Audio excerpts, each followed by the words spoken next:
Bambiz Marketing presents Elder Law Growth, the podcast that helps elder law and estate planning attorneys attract clients without wasting time or money. I'm your host, Amy Hurst. Let's dive in. Let's say you were buying a house. You're buying a house and that house is listed for $1.5 million. You put in an offer, conditional on inspection, and you love it. It's beautiful, big bay windows, shiny kitchen, nice hardwood floors, great location, big view. You're looking at this thing, it's just exactly your style. And you say, yeah, I can see that being worth $1.5 million. But then the inspection comes and the inspector shows up and they say, look, this house has shoddy wiring. It's aluminum wires and it should be copper. The roof is going to have to be redone the next year and a half. That's going to cost you at least 80 grand. Yeah. It has the wells dry. You're going to have to dig a new well. Let's hope there's water on the property. That's painful too. Right. And so that's technical SEOs. How well is that website built? Are the details there? Security, speed, is it indexable? I mean, indexable is exactly what you think it is. Can Google index the page? Do they know it exists? Because if you can't index it, it's not in their library. Right. So obviously nobody's going to find that. So when we think of that house again, you say, okay, well, is that house worth 1.5 million? No, it's maybe worth 1.2, maybe 1.3. Yeah. After all the work you had to put into it, for sure. Exactly. And that's what Google's doing. Google's looking at the framework of your website and saying, it looks nice, but there's a lot of work. A lot of work. And it's a real shame because, people spend so much money on their websites and they make them all flashy and shiny, but really they end up being a lot of the time, the vast majority of the time, really expensive business card. That was Elliot Sapp. He's an SEO expert that we've been working with for a while now. And never in my years of working in marketing, I have never, ever heard anyone explain SEO as easily and as simply as Elliot has. So recently I asked him to come on to train our elder law and estate planning attorneys how they can do SEO at their law firms, because let's be honest, SEO is complicated. There's a lot of technicalities to it, but it doesn't need to be like that. And in this podcast episode, Elliot breaks the barrier of all of the complicated jargon around SEO. He explains what it is in very simple terms. He explains why we need it at our law firms and one SEO hack that you can do today at your law firm to start seeing improvements for your SEO. It's a great hack that a lot of people don't really take advantage of. And it's just right there in front of our eyes, right? The devil is in the details. Be sure to stick around to the end, because that's when Elliot is going to share a freebie that will help you with your SEO. Be sure you take advantage of it because it's free and it's very valuable. Let's dive in. All this is really just how do you get into the right place for your audience at the right time? How do you make sure that you're not in the boonies and you're on Main Street? And Main Street being the top results of the search. And the boonies would be page 2. Yeah. Exactly. So if let's say you're ranking really well, you're coming up in the top of the results, you're on Main Street, you have a lot of traffic, they're walking by your storefront, some of them are coming in. What does that mean? It means there's something wrong with the store, or you're not answering their question. There's a lot of people on Main Street and they're just walking by your store. They're walking by your website listing on Google. The traffic's there, but they're not clicking. Or they're clicking and leaving right away. That's called bounce rate. Oh yeah. And if they're clicking and leaving right away, so you're getting people visiting, but they're not liking what they're seeing, then something has to change. You're not answering the question they were asking. Let's do this by way of analogy. I think it was at Berkeley. I could be wrong. Don't quote me on that. But I think it was at Berkeley. There was a park that they built, and they hadn't paved any of the paths in the park. And they're trying to figure out, okay, well, where do we want to put the walkways? How do we organize this thing? And so somebody had the bright idea. They said, why don't we just let's not do anything at all to this park. Let's not put in any pathways.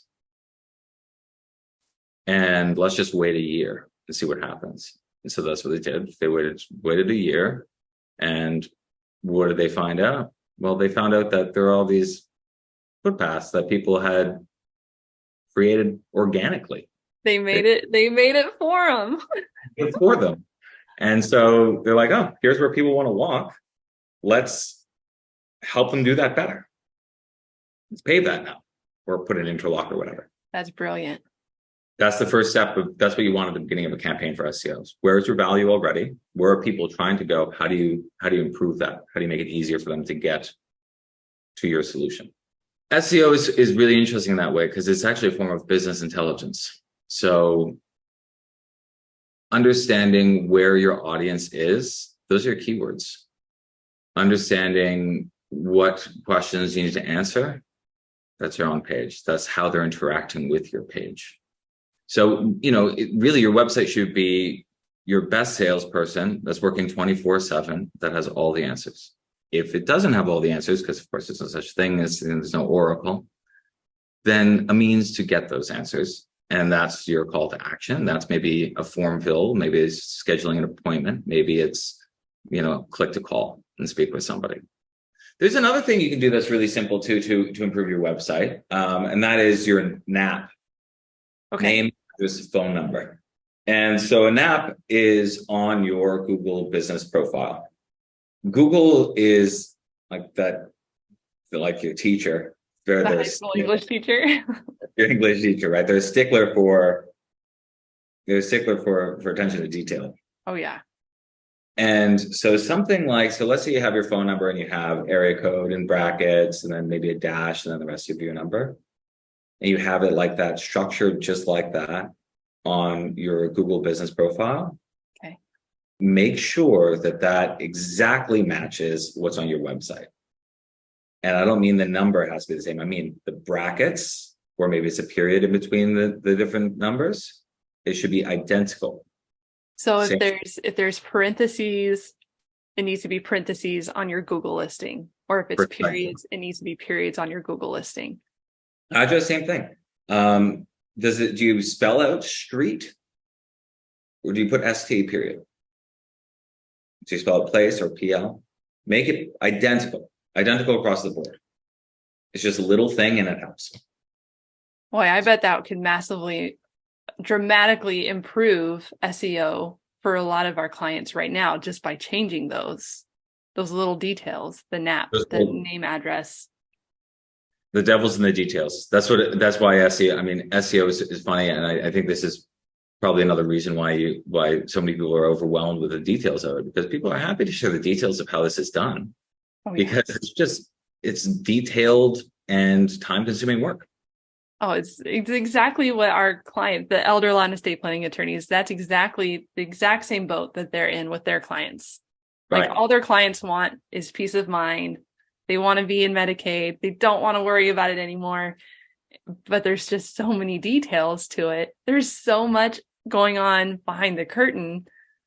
I think SEO experts and elder law and estate planning attorneys have so much in common there. So much in common. Absolutely.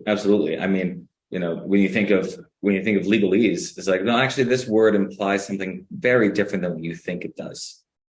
Right? Every word matters, and the definitions of those terms matter. That's why you have a legal dictionary. Oh yeah. Right?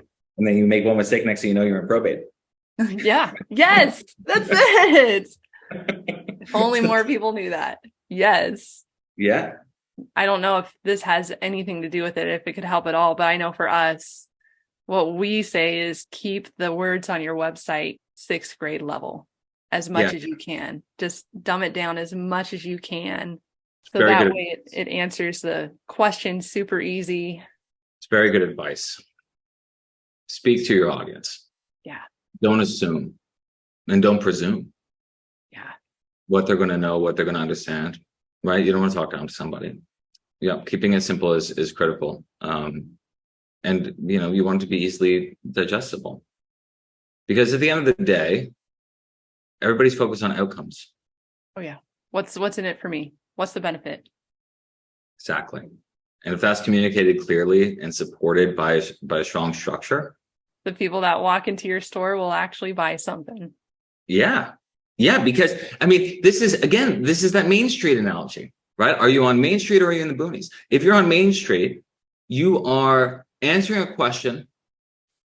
You're meeting a specific need for the traffic that's going by. Answering a specific question. Oh, I walk by a coffee shop. That's exactly what I wanted, a coffee. What are the odds? Yeah. You know, it does it really well as McDonald's, right? McDonald's has like the best data in the fast food industry. They know exactly where to open up a shop. Really? Yeah, it's incredible. They have something like a 99.8 or something crazy success rate for the locations. Why? Because they have incredible data. They have incredible metrics. Before they open up McDonald's, they have incredible metrics. That's why you'll see a McDonald's open up, and then all of the other fast food places start opening up around it. You ever notice that? I have not. It's because they have great data. They know where to be. They know where the traffic is. They're analyzing the traffic and they're figuring out where to position themselves. And they do that with rigor.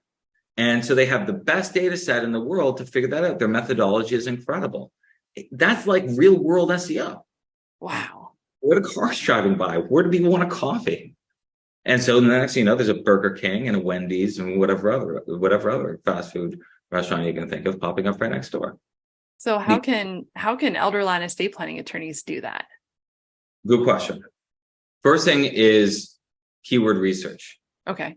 Right. Once you buy into SEO, that's one of the first core elements. But there's right, because that's going to say, here's where your traffic is, here's what they're searching for, here's what we want to optimize for. This is what we think is the right way to go. But what you can do is start off with a discovery audit. A discovery audit is going to give you kind of a high level look at where there's opportunity and where things are falling short. It is not unusual to find that basic things like metadata, so page titles, headers, are just missing, descriptions. So an SEO audit will kind of go through all of these details, okay, in those three categories, and look at are your pages loading well? Is your page speed good? What's the user experience like? Do you have robust content? Is it answering the question clearly? Is your blog structured well? Do you have a blog? If you don't have a blog, get a blog. People are so funny about that because they're like, well, who reads blogs? Google. Yeah. Google does. That's where Google can pull information from. Exactly. Yeah. You have two audiences. And Google, in a lot of ways, is more important audience. They love blogs. Google does. They love them. Mm-hmm. They love well, because it sets you up as an authority. You might find that you're ranking for things that you don't want to be ranking for. I can see how that could be a problem.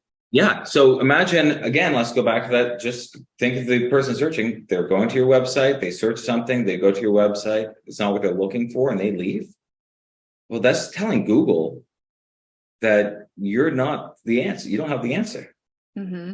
Learning from that experience. So it can affect you. And see, that's the thing. The funny thing about SEO, right, is all these little things just add up to a lot. It could be that your website is fantastic. You don't need to do anything. Boy, that'd be a nice discovery, huh? It happens. And I think that it can also be a small lift. Again, it depends on where. There's so many factors, right? Location, competition, really, is in a nutshell where you are and what is the competition that you're up against. Sometimes it's, oh, I want to invest all this money into SEO, and it's like, you don't need to. You don't need to invest that much. Okay. Here are the goals. This is the competition. This is where your website is today. Do that. And we'll take it from there. Finding the right amount to invest is everything, right? And so you want your investments to be balanced out with the goals and the outcomes you're looking for. Better if you can tie it in with some other marketing initiatives, right? Because if you think of marketing is a marketing mix, right? And SEO is marketing, and so it's a component. It can be a component of a larger initiative is going to be more effective because you have more places, more action, more interaction, and more communications that are of the same narrative. So everyone, we have that discovery audit. Please take full advantage of it. So there's that. And then just for today, like the easy takeaways to take about, do the NAP, the name, address, phone number. Make sure everything matches from your website on your Google listing. So those are some really good, easy steps that you can start with today to just start improving your SEO. A lot of the other marketing tools in your toolbox is about being friends with a potential client, but this is about being friends with Google, and most people will find you through Google. So we got to be friends with Google and figure out what Google wants. So that way you're not lost out in the boonies. We don't want you out in the boonies.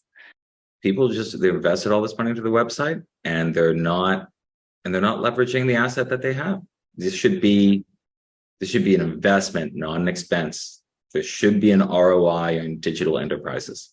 Absolutely. You just don't want your website to be a very expensive business card. Exactly.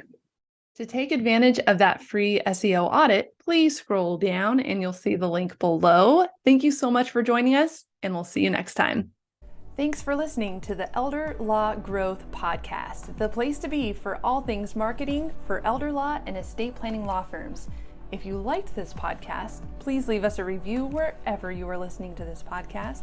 If you'd like to outsource your marketing to our team, go to bambiz.net and book a free call with us today.